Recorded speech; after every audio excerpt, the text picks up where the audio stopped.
Kelompok 3. Rumusan masalah. Halo semua.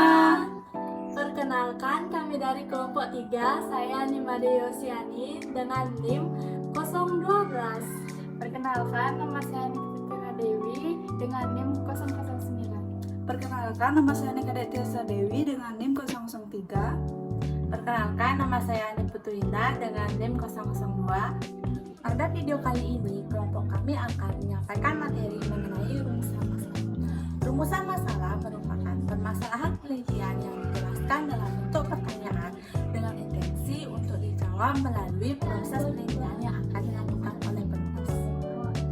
Ciri-ciri dalam rumusan masalah yang pertama berupa pertanyaan singkat, jelas, dan padat.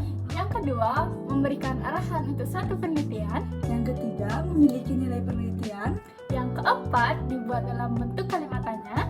Yang kelima, masalah yang dicari sesuai dengan kemampuan peneliti. Dan yang terakhir, langsung terarah pada topik pembahasan. Jenis-jenis rumusan masalah. Yang pertama, rumusan masalah komparatif. Yang kedua, rumusan masalah asosiatif. Dan yang ketiga, rumusan masalah deskriptif. Tips membuat rumusan masalah yang baik dan benar. Tips yang pertama yaitu buat secara spesifik. Cara membuat rumusan masalah yang paling utama yaitu buat secara spesifik. Tidak perlu menulis dengan panjang lebar, cukup ditulis singkat, padat, dan jelas. Tips yang kedua, menentukan metode penelitian yang sesuai. Tentu saja teman-teman harus menentukan terlebih dahulu metode penelitian yang sekiranya pas dengan topik ataupun judul yang teman-teman angkat. Membicarakan tentang metode penelitian, teman-teman bisa menggunakan metode kualitatif atau metode kuantitatif. Di sini metode kualitatif yaitu metode yang fokus pada pengamatan yang mendalam.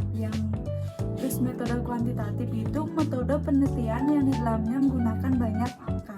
Yang ketiga, mencari wawasan teori-teori yang mendukung penelitian yang dipilih. Dalam menentukan metode penelitian merupakan hal yang tidak kalah penting.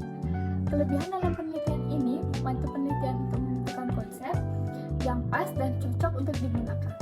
Dalam pembuatan penelitian, jangan sampai kita salah dalam penempatan urutan karena dapat menimbulkan kesalahan dalam tindakan. Dalam kesalahan tindakan akan mempengaruhi pada proses penyelesaian penelitian yang kita akan buat. Tips yang keempat, kreatif melihat fenomena di sekeliling. Umumnya, kesulitan utama dalam membuat rumusan masalah karena terlalu jauh memikirkan. Padahal penelitian bisa diambil dari kasus-kasus kecil dan sederhana yang sering dihadapi dalam kehidupan sehari-hari. Teman-teman dapat menerapkan 5W plus 1H. Caranya cukup membuat pertanyaan yang menarik sebanyak mungkin yang Anda minati. Dalam TA kami yang berjudul Analisis Perhitungan Pajak Pertambahan Nilai atau PPN pada CPI Nusa Solusindo tahun 2022 mencetuskan 3 pokok rumusan masalah. Contoh yang pertama, faktor angka saja yang diperhatikan dalam melakukan analisis perhitungan pajak pertambahan nilai dalam CPI Nusa Solusindo tahun 2020. Contoh yang kedua, kendala apa yang dihadapi dalam melakukan analisis perhitungan pajak pertambahan nilai pada CV AIMSA Solusindo tahun 2022.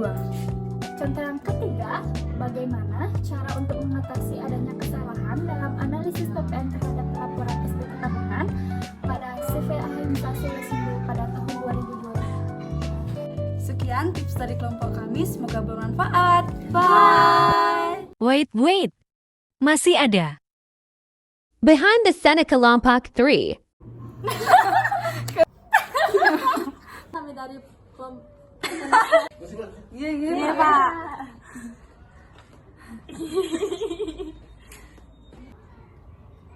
Ya orang. Oh, jangan. Salah komparatif. Ditulis inti-inti. Teman pacar nggak tuh? Tentu saja teman baru dulu. Tahunan. Thanks for watching.